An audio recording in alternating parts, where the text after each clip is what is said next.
Hola y bienvenidos a mi canal de YouTube una vez más. Hoy tenemos el caso de Kay Lawrence. Ahí arriba en el que está en pantalla pueden ver el resto de mis casos. Acá abajo tienen mis redes sociales por si quieren seguirme en alguna de ellas. Y sin nada más que decir, comencemos.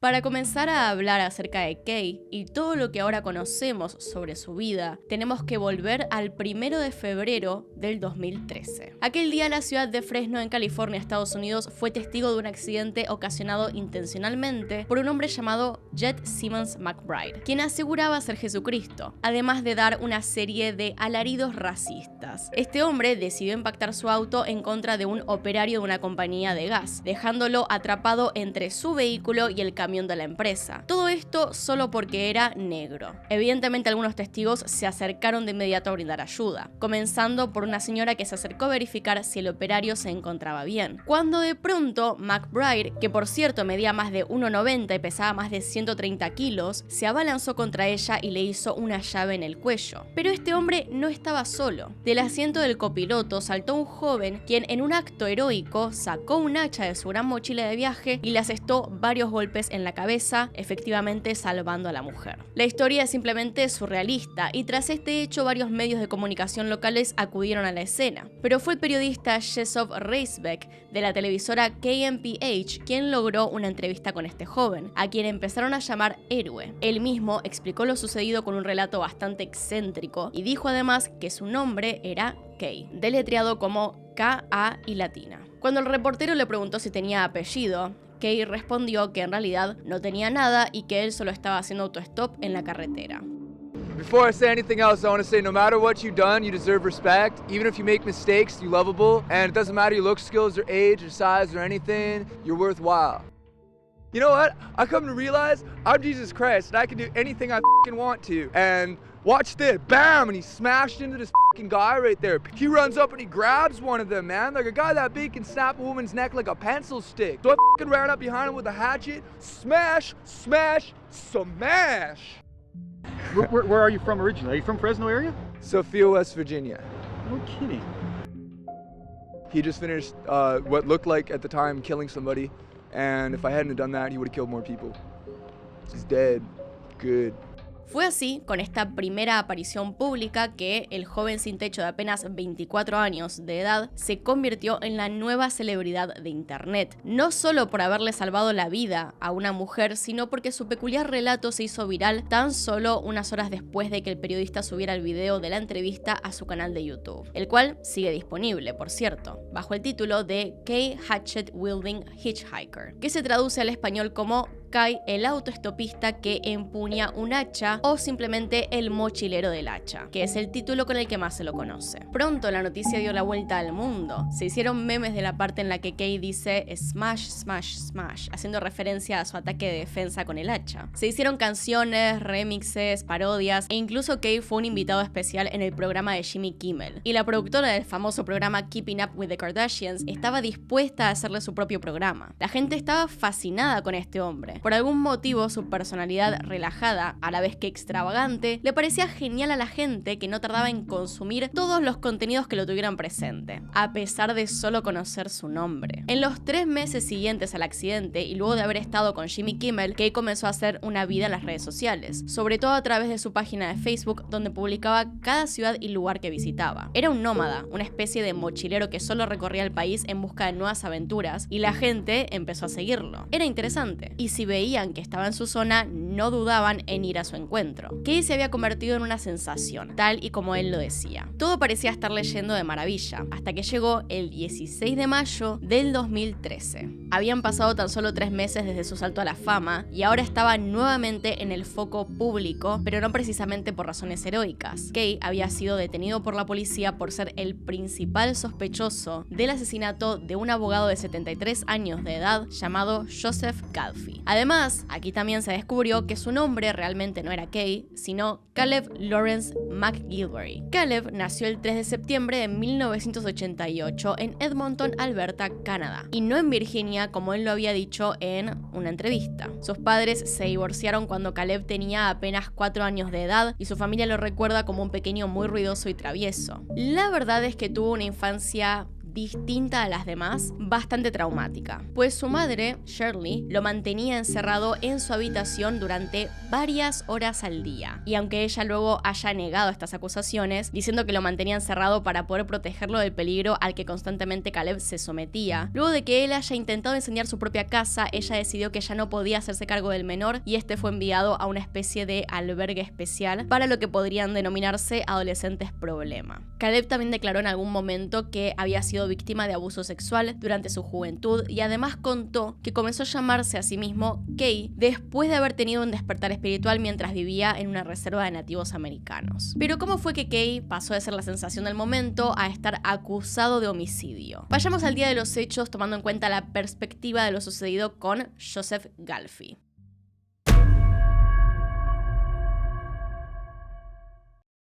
Era el lunes 13 de mayo de 2013 en Clark, Nueva Jersey. Joseph Galfi era un abogado de 73 años que vivía en Starlight Drive, un tranquilo barrio de la ciudad donde había vivido durante los últimos 15 años de su vida. Todo transcurría sin novedad hasta que sus compañeros de trabajo se percataron de que Joseph no se había presentado en el juzgado aquel día, tal y como le correspondía. Esto no era algo que pasara comúnmente, por lo que supieron de inmediato que algo no estaba bien, y se comunicaron con uno de sus vecinos para que vaya a su casa a ver si se encontraba ahí. Cuando el vecino llegó se dio cuenta de que los diarios, tanto del día anterior como de ese mismo día, estaban en su entrada. Eso quería decir que no había rastro de Joseph desde el domingo, así que fue motivo suficiente para llamar al 911 y pedirles que comprueben que él esté bien. Cuando la policía ingresó a la casa, todo parecía estar en orden. No había indicios de algún robo o saqueo hasta que llegaron al dormitorio principal y hallaron ahí una terrible escena. El cuerpo sin vida de Joseph Galfi yacía en el piso en medio de un gran charco de sangre.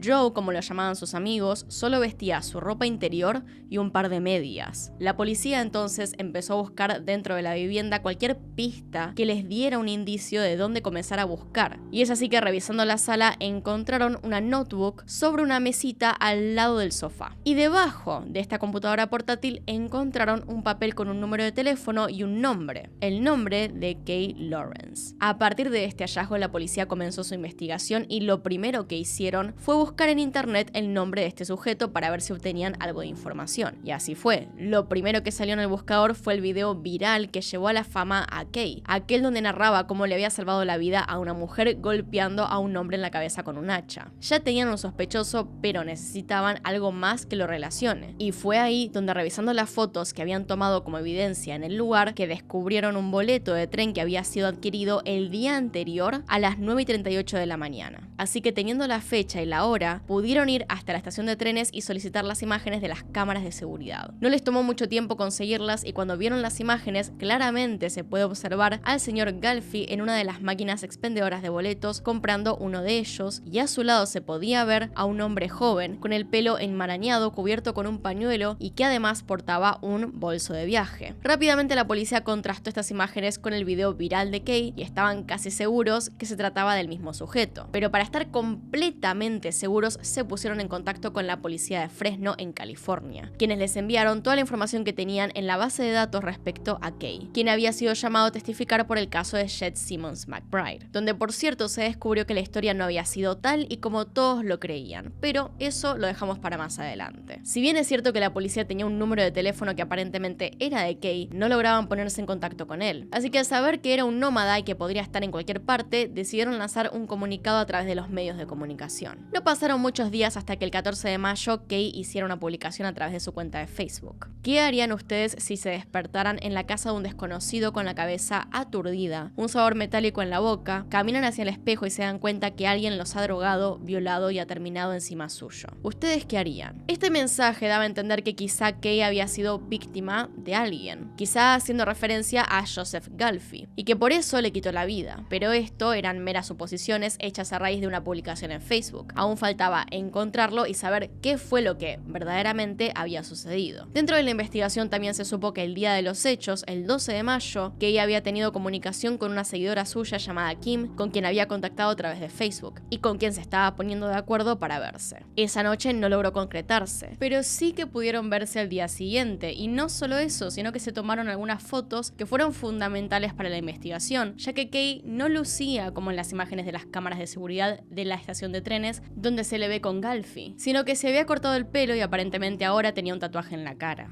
Llegó el 16 de mayo entonces y un joven que se encontraba de turno en un Starbucks de Filadelfia logró reconocerlo, así que de inmediato le dio aviso a las autoridades. Cuando estas llegaron, el joven ya no estaba en ese lugar, pero sabiendo que Kay suele moverse de un lado a otro, uno de los agentes policiales decidió ir hasta la estación de buses de la ciudad, donde logró divisarlo en la sala de espera, así que pidió refuerzos y es ahí donde se logra la captura de Caleb McGilvery, también conocido como Kay. Una vez bajo custodia policial empezaron los interrogatorios. Kay comenzó a narrar que conoció a Joseph Galfi en Times Square, donde este último le preguntó hacia dónde iba. Kay le comentó que se dirigía a Nueva Jersey y casualmente Joseph se dirigía para su casa situada en este lugar. Según el testimonio de Kay, luego fueron por algo de comer, llegaron a casa de Galfi, bebieron algunas cervezas y cuenta que al día siguiente despertó con un sabor metálico en la boca y cuando se vio en el espejo notó que tenía fluido seminal seco en su mejilla. Pero que a pesar de haber pensado que Joseph había abusado de él, no lo enfrentó, sino simplemente se fueron a la estación de trenes donde Galfi le compró un boleto hacia Ashbury. Se despidieron con un abrazo y se fue. Luego de ello, una vez en Ashbury, Kay indica que estuvo esperando a algunos amigos que habían quedado en recogerlo durante algunas horas, pero nunca nadie llegó, por lo que decidió regresar y buscar a Joseph para pedirle que le dé alojamiento una noche más, precisamente la noche del domingo 12 de mayo. Ahí Kay cuenta que esa noche Joseph cocinó unas hamburguesas, nuevamente bebieron algunas cervezas y no recuerda nada más hasta que al día siguiente despertó con Joseph encima de él tratando de quitarle los pantalones para someterlo. Cuando le preguntaron cómo se defendió, Kay dijo que solamente lo golpeó con sus puños para quitárselo de encima. Definitivamente él quería alegar legítima defensa, pero como suele suceder en todos los casos de este tipo, es el cuerpo de la víctima y la escena de crimen los que finalmente ayudan a esclarecer cómo sucedieron los hechos, y así fue. Los resultados de la autopsia fueron más que contundentes. Joseph Galfi fue brutalmente golpeado, prácticamente masacrado a patadas. Tenía los huesos de la cara rotos, una oreja casi desprendida de su cabeza y había signos de que había sido arrastrado por el pasillo de la casa. Y aún peor, las declaraciones de Kay eran inconsistentes. Él indicaba que Joseph Galfi había abusado de él, pero no encontraron ningún signo de violencia en su cuerpo, lo que hizo pensar a los agentes que ellos habían mantenido relaciones sexuales de manera consensuada. Además de que al día siguiente del presunto abuso se los ve a los dos dándose un caluroso abrazo en la estación de trenes. Lo que les pareció también extraño era que regresara a la casa de su presunto agresor una noche más a pesar de saber que lo había abusado, aunque esto tiene dos formas de verse. A veces una persona víctima debe volver con el victimario porque no encuentra otra salida, otra cosa que hacer. Sin embargo, en este caso en particular, Kay era un mochilero, una persona que solía pasar días sin saber en dónde quedarse, una persona que tenía recursos para buscar dónde dormir. Es decir, probablemente no era necesario volver con él. En general podemos concluir que la mayor parte de la historia no tiene sentido, pero sería un juez y un jurado quienes determinarían lo sucedido. Caleb McGilvery, Kay, fue enviado a la cárcel del condado de Union en Nueva Jersey, mientras esperaba su juicio. En julio del 2013 tuvo que ser hospitalizado después de haber intentado atentar contra su propia vida dentro de su celda, pero recibió atención oportuna y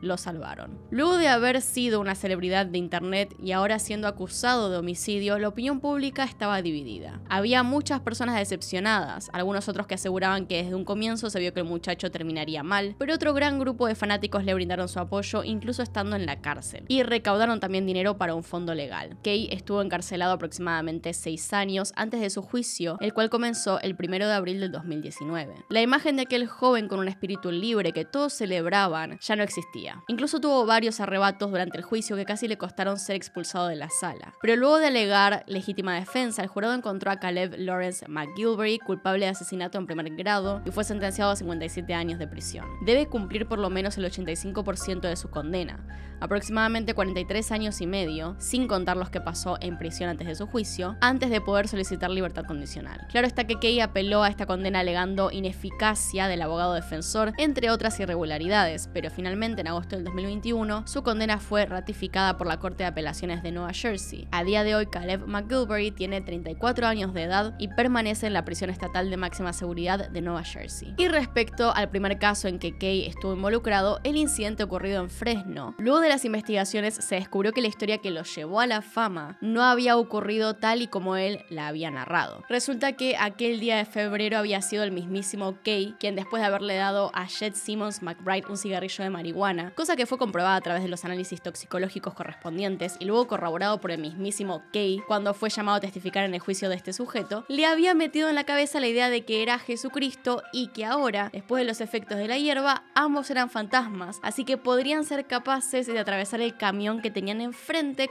con su auto. Básicamente, en breves palabras, le dio marihuana y una vez que ya estaban bajo el efecto, lo confundió diciéndole que era Jesucristo. Kay también indicó que minutos antes de que se estrellaran, McBride le estaba diciendo que había abusado de una joven de 14 años de edad y una serie de cosas que evidentemente no pudieron ser comprobadas. Finalmente, Jed McBride fue declarado culpable de agresión terminada en muerte y fue sentenciado a pasar 9 años en un centro de salud mental. Como dato adicional, en enero del 2023 se estrenó en Netflix un documental de 1 hora y media llamado precisamente The Hatchet Wielding Hitchhiker, donde se cuenta el ascenso y caída de Caleb McGilvery, así como el testimonio de algunas personas que lo conocieron, como los productores que quisieron trabajar con él y todo lo ocurrido detrás de su presentación en el show de Jimmy Kimmel. Pero bueno, eso es todo por hoy. Ese fue el caso de Kay Lawrence. Díganme qué opinan abajo en los comentarios que los estoy leyendo. Acá están los Patreons y los miembros del canal. Gracias por apoyarme a través de esos medios y sin nada más que decir, acá tiene un video nuevo, acá tiene un video recomendado, se pueden suscribir haciendo clic en mi cara y nos vemos en otro video. Adiós.